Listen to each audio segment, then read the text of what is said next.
कि नर और नारी अलग नहीं है, they are two pillars of the society. So nature है, भूख हड़ताल होती है, निर्जला व्रत होते हैं, लेकिन कभी किसी ने बिना सांस का व्रत रखा है? Is it possible? क्या ये पॉसिबल है? बिना सांस के व्रत नहीं रखा जा सकता। हमें हर पल सांस चाहिए, that's why every corner needs a plant. And शक्ति की जब हम बात करते हैं, नेचर शक्ति है। हम कहते हैं कि नेचर विल बैलेंस। अगर एक नारी एक बच्चे को जन्म दे सकती है, जो कहा जाता है कि दुनिया में सबसे ज़्यादा पेनफुल प्रोसेस है, ये अगर वो कर सकती है तो वो एम्पावर्ड है। अगर वो प्यार पाती है, सम्मान पाती है, तो वो झुकती है। और झुकना जो है वो कमज़ोरी नहीं है, आंसू कमज़ोरी नहीं है, आंसू जो है वो हमें शक्ति देते हैं। सो फर्स्ट ऑफ ऑल, जैसे अभी उन्होंने बताया कि मेरा जो है नेचर से जुड़ाव है। सो नेचर सबसे पहले, जब हम बीइंग फीमेल है ना, एक फीमेल होने के नाते जो सबसे पहली थॉट आती है नेचर। जब बहुत हमने अपने मैन्यूस्क्रिप्ट्स में I use to read Ramayana, Bhagavata and all, Shiva Purana. So उसमें एक स्टोरी आती है कि जब ब्रह्मा जी तपस्या करते हैं एंड वो सृष्टि बनाने की कोशिश करते हैं, तो वो एक ही जेंडर क्रिएट करते हैं। लेकिन उनको लगता है कि अरे ये तो जो सृष्टि जो है वो बढ़ नहीं रही, तो ऐसा क्या किया जाए कि सृष्टि अपने आप बढ़े। तो उस टाइम पे उन्होंने तपस्या की, शिवजी प्रकट हुए और उन्होंने अर्ध नारीश्वर का रूप लिया और नर और नारी बनाए। सो जब हम बात करते हैं ना वुमेन एम्पावरमेंट, है ना, मैन ने ये किया, वुमेन ने ये किया, वुमेन ये कर सकती है, वुमेन ये कर सकती है। So very first thought is कि नर और नारी अलग नहीं है, they are two pillars of the society. So nature है। सो उन्होंने अग्रेसिवनेस, मेल की अग्रेसिवनेस को कवर करने के लिए, उसको एक शक्ति देने के लिए नर और नारी दो रूप बनाए। तो जो कोई भी लोग, सबसे पहले हम जेंडर की बात ही क्यों करते हैं? सबसे important is we all are humans. The first thing is we are humans. It is nature, natural, maintain the diversity. हम लोग करते हैं कि जी ये स्पीशीज़ जो हैं एक्सटिंक्ट हो रही हैं, ये पेड़ पौधे ख़त्म हो रहे हैं, ये जानवर ख़त्म हो गया है ना, ये बर्ड्स ख़त्म हो गए। So we have to talk about the complete nature. No, why sir, the point is why only human rights? Where are nature rights? So our slogan is every corner needs a plant. क्या आप पानी के बिना कुछ दिन रह सकते हैं? खाने के बिना कुछ दिन रह सकते हैं? भूख हड़ताल होती है, निर्जला व्रत होते हैं, लेकिन कभी किसी ने बिना सांस का व्रत रखा है? Is it possible? क्या ये पॉसिबल है? बिना सांस के व्रत नहीं रखा जा सकता। हमें हर पल सांस चाहिए, that's why every corner needs a plant. And शक्ति की जब हम बात करते हैं, नेचर शक्ति है। हम कहते हैं कि nature will balance, nature will balance. आज अगर हम निर्भया की बात करें, कोलकाता की बात करें, किसी की भी बात करें, ठीक है, तो जो शक्ति है ना, ये भी बाउंस बैक करेगी। आज हम अगर अपनी नेचर के साथ, नेचर हमारी जननी है, धरती हमारी माँ है, कहीं पर भी मेल फीमेल वाला कॉन्सेप्ट नहीं आता। हम पिता बोलते हैं, माँ बोलते हैं, बहन बोलते हैं, भाई बोलते हैं, but not male female, no any gender, everything is a relationship. Nature, शक्ति। So my point is always, अगर हम जब भी बात करें तो कलेक्टिव की बात करेंगे, पूरी सृष्टि की बात करेंगे, और सृष्टि में हर कोई है। नेचर लॉज की बात करेंगे, ह्यूमन राइट्स की बात करेंगे, और हम लोग एम्पावरमेंट, यू नो, जब मैंने ये काम करना शुरू करा, सोचा कि मुझे अब नो बोलना है, अपने पैरों पे खड़े होना है, इंडिपेंडेंट क्रिएट करना है। इंडिपेंडेंट का मतलब ये नहीं था कि मुझे कोई झंडा लेके लड़ाई लड़नी है। नो, लड़ाई नहीं थी, सहना। नारी, भगवान ने सहने की शक्ति नारी को दी है, सृष्टि को आगे बढ़ाने की शक्ति जो है वो नारी को दी है, ठीक है, पालना करने की शक्ति भी नारी को दी है। अगर एक नारी एक बच्चे को जन्म दे सकती है, जो कहा जाता है कि दुनिया में सबसे ज़्यादा पेनफुल प्रोसेस है, ठीक है, अगर वो कर सकती है तो वो एम्पावर्ड है। अगर वो प्यार पाती है, सम्मान पाती है, तो वो झुकती है। और झुकना जो है वो कमज़ोरी नहीं है, आंसू कमज़ोरी नहीं है, आंसू जो है वो हमें शक्ति देते हैं, ठीक है ना। हमारे अंदर के जो अग्रेशन है उसको बाहर निकालते हैं। हम वो अग्रेशन वायलेंस में नहीं लेकर जाएंगे, ठीक है, अदरवाइज वो वायलेंस में जाएगा। सो दैट्स व्हाट नेचर के साथ जुड़ा। यहाँ पर हम सबके ऊपर, मैं कहती हूँ कि महिलाओं के ऊपर सबसे बड़ी जिम्मेदारी है अपने, क्योंकि उसके ऊपर पालन करने की जिम्मेदारी है, बच्चों को संस्कार देने की जिम्मेदारी है। सो उनको हम सहन करना सिखाएं, क्योंकि उनको बताना होगा हमें अपने बच्चों को, अपनी बेटों को, बेटियों को सहन करना सिखाना होगा, उनको बताना होगा नेचर। और वो कैसे सिखाएंगे? नेचर से। बचपन में दूरदर्शन होता था और दूरदर्शन पर एक पोइम आती थी जिसमें आता था, माली सींचे 100 घड़ा, रुत आए फल होए। So patience, wait, my mom told me 3 words, 3 प, प्रार्थना, परिश्रम एंड प्रतीक्षा। हम प्रार्थना करते हैं, हे भगवान ऐसा हो जाए, ऐसा हो जाए। हम लोग परिश्रम करते हैं, मेहनत करते हैं, लेकिन हम प्रतीक्षा नहीं करते, which is the most important thing जो हमें नेचर सिखाती है, एक पेड़ सिखाता है।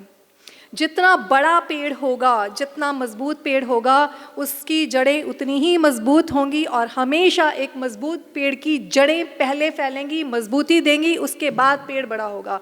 और आज हमने बीइंग अ मदर ये डिसाइड करना है कि हमने अपने बच्चे को पेड़ बनाना है या एक झाड़ी बनाना है। अगर पेड़ बनाना है तो उसकी जड़ों को मजबूत करना होगा, और उसकी जड़ों को मजबूत करने के लिए हमें उसको नेचर के साथ कनेक्ट करना होगा। अगर आप नेचर के साथ कनेक्ट करेंगे, हम कर पाएंगे, तभी वो एक बच्चा ज़िंदगी में पेशेंस सीखेगा। हम बहुत सुनते हैं कि बड़ी अर्ली एज में सक्सेस आया, 30-40 ईयर्स में सक्सेसफुल हो गए, बट व्हाट नेक्स्ट? एक टाइम आया, ज़रा सा कहीं डाउनफॉल आया, then depression, suicide, high BP. क्यों? क्योंकि वो सक्सेस जो है वो डाइजेस्ट नहीं हुआ, उसकी जड़ें जो थी कमज़ोर थी। Slow success is always permanent. And life की सबसे बड़ी खूबसूरती ये है कि nothing is permanent, only permanent thing is change. अगर हम नेचर के साथ चेंज होना अपने बच्चों में डाल पाएंगे तो वही एक बेस्ट चीज़ होगी, और जो उनको मजबूत बनाएगी, पेड़ बनाएगी। क्योंकि एक माँ के ऊपर जिम्मेदारी होती है सृष्टि की, और सृष्टि को पालकर उसको नेक्स्ट जनरेशन में आगे लेके जाने के लिए। और हमारी सबकी जिम्मेदारी है कि हम उस नेक्स्ट जनरेशन को ऑक्सीजन सिलेंडर नहीं दें, खुली हवा दें, साफ पानी दें, वो झरने का पानी पी सकें, नदी का पानी पी सकें, खुली हवा में सांस ले सकें, ना कि स्कूल बंद हो जाए, कॉलेज बंद हो जाए, ऑफिसेज बंद हो जाए, रोड पे ट्रैफिक हो, पानी बंद हो जाए। बैंगलोर में क्या चल रहा है? बैंगलोर में किश्तियाँ चल रही हैं, दिल्ली में किश्तियाँ चल रही हैं, ठीक है, पोल्यूशन हो गया, पराली जल रही है, और क्या हो रहा है? स्कूल्स बंद हो रहे हैं, ऑफिस नहीं जा रहे हैं, एस्थमा बढ़ रहा है। सो बेसिकली हम बीमारियों की बात करते हैं, लेकिन हम प्रिवेंशन की बात नहीं करते। हम लोग हज़ारों रुपए का ऑक्सीजन सिलेंडर लेने के लिए तैयार हैं, लेकिन 100 रुपए का पौधा लगा के उसको पालने के लिए तैयार नहीं हैं। कहते हैं कि एक पर्सन अपनी ज़िंदगी में जितनी ऑक्सीजन लेता है उसके लिए उसको अराउंड 500 पेड़ होने चाहिए, और इंडिया में एक पर्सन के लिए सिर्फ 4 या 5 पेड़ हैं। आप अपने लाइफ साइकिल में, सपोज़ हमारी एक एवरेज लाइफ 60 ईयर्स की है, अगर उस 60 ईयर्स में हम हर साल एक पौधा भी लगाते हैं, एक पौधा, तो आप 60 पेड़ लगाना नहीं है, उसको पालना है। पालना सबसे ज़्यादा ज़रूरी है। अगर हम नहीं पालेंगे तो उसका कोई फ़ायदा नहीं है। पौधा लगा के फ़ोटो खिंचवाना ज़रूरी नहीं है। आप जंगल दिखाइए कि यस, मैंने अपनी ज़िंदगी में ये जंगल बनाया, मैंने ये पौधे मेरे पल रहे हैं। So that's why I said every corner needs a plant, because हम सांस के बिना एक पल भी जिंदा नहीं रह सकते। फर्स्ट, हमारे देश में क्या कहते हैं, मुझे अच्छे से नहीं कहते ना, जो अतिथि है वो, जो गेस्ट है वो हमारा भगवान होता है, राइट। पहले हम बड़े प्यार से किसी को बुलाते थे, घर पे खाना खिलाते थे, लेकिन अभी वो खाना बहुत महंगा हो गया है, उसके लिए भी हम सोचते हैं खाना भी बिक रहा है। उसके बाद पानी बिकना शुरू हुआ। I was just 5-6 years old जब हमने दिल्ली जाते थे रास्ते में, तो वहाँ पर हम पानी बिकता था ग्लास में, इतने पैसे का पानी लो, ऐसे करो, तो लगता अरे पानी बिक रहा है तो बड़ा वो क्रेजी टाइप लगता था, लेकिन अभी एवरी टाइम बॉटल्स हैं, राइट? लेकिन पानी on sale, now air is also sale. क्या आपको पता है कि अब हवा भी सेल होनी शुरू हो गई है, ऑक्सीजन बार्स बन रहे हैं। चाइना के अंदर बॉटल्स के अंदर अलग अलग जगह से हवा खुशबू की भर के लाते हैं कि लीजिए आप ऑर्डर कीजिए, फ्रेश हवा हम आपको दे रहे हैं। क्या आप ये चाहते हैं? एयर ऑन सेल, किसी ने सुना है? एनीबडी? यस और नो? एयर ऑन सेल है ना? सो क्या हो रहा है, आपको इस फ्लेवर की हवा चाहिए, आपको इस फ्लेवर की हवा चाहिए। क्या हम ये चाहते हैं कि हम अपने बच्चों को, देखिए हम खून पसीने से कमा रहे हैं, हम पूरा दिन दिन रात लगे रहते हैं, यहाँ दौड़ वहाँ दौड़ वहाँ, लेकिन अल्टीमेटली हो क्या रहा है? हम लोग जो पैसा कमा कर लेकर आ रहे हैं, एक हाथ से कमा रहे हैं और दूसरे हाथ से कर रहे हैं। पहले खाने जीने के लिए खाया जाता था, हेल्थ के लिए खाया जाता था, लेकिन अभी स्वाद के लिए खाया जा रहा है। मुझे आज पिज़्ज़ा खाना है, मुझे आज burger, I am not against pizza burger, but healthy diet is most important. If I talk about my self, at least मैं अभी भी बड़े प्राउड से बताती हूँ कि my health was like this. I have visited minimum 15 times in OT under GA, इतने small छोटे बड़े बहुत सारे प्रोसीजर्स हुए, बट एक ही थॉट थी, आई थिंक मेरा नेचर के साथ प्यार था, नेचर के साथ जुड़ाव था, जिसने कि मुझे आज बिल्कुल हेल्दी यहाँ पर खड़ा किया है और मैं आपके साथ बातें शेयर कर रही हूँ, ठीक है? अब यहाँ पर जैसे अभी हमारी बहुत सारी बातें हो रही थी, यस हम बात करते हैं डिसीजंस लेने की, अपने मन पे चलने की, बट मैं एक ही बात कहना चाहूँगी कि आप जब भी जो भी डिसीज़न लें, ठीक है, डिसीज़न लेने के लिए कोई मना नहीं कर रहा है, डिसीजंस ले, लेकिन उन डिसीजंस के कंसिक्वेंसेस उनकी जो भी आएंगे प्लस माइनस उसको फेस करने के लिए रेडी रहें, और जो जो स्टेप्स आपको लेने हैं उस डिसीज़न के लिए, उस पे चलने के लिए भी रेडी रहें। उस टाइम पे आपका साथ देंगे, लेकिन कंप्लेंट नहीं। अगर नहीं हुआ तो कोई बात नहीं, फिर से उठकर खड़े होंगे, फिर से चलेंगे, लेकिन जो भी डिसीज़न लें मजबूती से लें और उसके लिए किसी पे डिपेंडेंट होने की बजाय खुद आगे बढ़ के उस पर चलने की हिम्मत रखें। अदर नेम जैसे balance, definitely both the genders they are parallel. अगर हम वुमेन राइट्स की बात करते हैं तो side by side men's right की भी बात करनी होगी, क्योंकि कोई भी चीज़ ब्लैक एंड वाइट नहीं है, हर चीज़ का एक ग्रे एरिया भी है।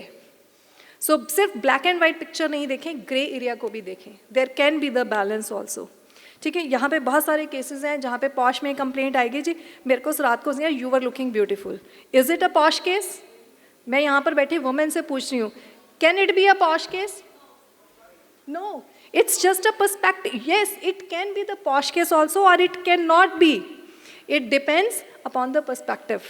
किस intention, so we have to go deep. Grey areas को प्लीज़ सिर्फ ब्लैक एंड वाइट पिक्चर हम ना देखें, क्योंकि देखिए अगर बेटी हमारी है तो बेटा भी हमारा ही है, हमें दोनों के ही राइट्स को देना है, बेटियों को सिखाना है और बेटों को भी सिखाना है, इज्जत करना सिखाना है, प्यार देना सिखाना है, बैलेंस बनाना सिखाना है, उनको बताना है कि आप अगर बिल्डिंग के पिलर्स हैं, अगर आप बैलेंस में रहेंगे, उचित राइट डिस्टेंस पर रहेंगे तो ही बिल्डिंग खड़ी होगी, ज़्यादा क्लोज होंगे तो भी बिल्डिंग गिरेगी, ज़्यादा दूर रहेंगे तो भी बिल्डिंग गिरेगी। So that's what the society is and that's what the nature is, and it is not only for the humans.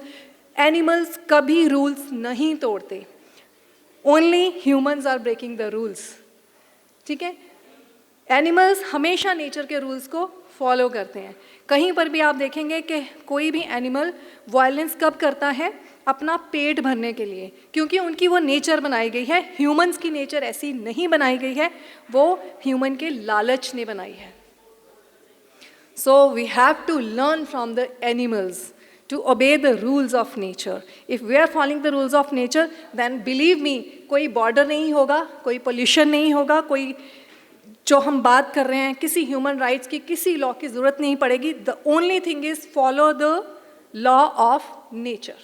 If we are following the law of nature, that means we are doing our duty. हम लोग एक क्या कर रहे हैं जिसको हम spirituality बोलते हैं. Balance, health, what is health? Emotional, physical, mental, financial, spiritual balance. That's what the nature is. And I hope आप agree करेंगे that every corner needs a plant. क्योंकि वो हमें साफ़ हवा दे रहा है, साफ़ पानी दे रहा है, हमें सिखा रहा है पेशेंस, सहन शक्ति। सहन शक्ति जो भगवान ने दी है वो नारी में सबसे ज़्यादा दी है। कहा जाता है कि men are aggressive and woman is to compensate that aggressiveness. So men and woman जो हैं वो एक दूसरे के पूरक हैं, एक दूसरे के सहायक हैं, एक के बिना दूसरा अधूरा है। यही मेरा मैसेज है, यही मुझे नेचर सिखाती है। सो आई रिक्वेस्ट एवरीबडी कि हम लोग उस सम्मान, उस प्यार और अंडरस्टैंडिंग के लिए सिर्फ अवेयरनेस ही नहीं, अपने बेटे और बेटी दोनों की प्रोटेक्शन, दोनों की समझ, दोनों की अंडरस्टैंडिंग पर अगर हम काम कर पाएँ और उनको नेचर के साथ जोड़ पाएँ with the slogan every corner needs a plant. And I request हर कोई, बहुत ज़्यादा नहीं तो एटलीस्ट एक पेड़ की जिम्मेदारी ज़रूर ले। Thank you so much.